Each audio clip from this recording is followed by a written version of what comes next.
আজকে হচ্ছে রোজা রাখার কথা ছিল, কিন্তু আমাদের ঘরে কেউ রোজা রাখেনি, তাই আমিও রাখিনি। আমার আম্মু বলতেছে যে কালকে শনিবার, কালকে রোজাটা রাখার জন্যে। তো কালকে রোজাটা অবশ্যই রাখবো, এবং যারা যারা আজকে রোজা রেখেছেন এবং কালকে রোজা রাখবেন তারা অবশ্যই কমেন্টে জানাবেন। আজকের ওয়েদারটা অনেক সুন্দর। এখন কিন্তু মাঝের মধ্যে গরম এবং মাঝের মধ্যে ঠান্ডা, দিনে হচ্ছে প্রচণ্ড বাতাস।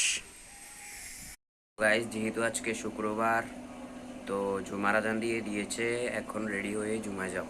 যেহেতু আজকে শবে বরাত, তাই আমাদের ঘরে আজকে রান্না হচ্ছে সুজি, মরক এবং রুটি। গাইজ, কালকে পবিত্র শবে বরাত ছিল, ভিডিও করতে পারিনি কারণ অনেক ক্লান্ত ছিলাম।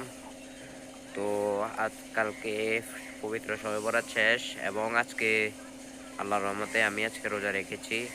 তো কে কে আজকে রোজা রেখেছেন অবশ্যই কমেন্টে জানাবেন। তো আজকে ভিডিওটা ছিল এই পর্যন্ত। তো সবাই ভালো থাকবেন। এই ভিডিওতে লাইক সাবস্ক্রাইব করে দিবেন এবং আমাকে বেশি সাপোর্ট করবেন।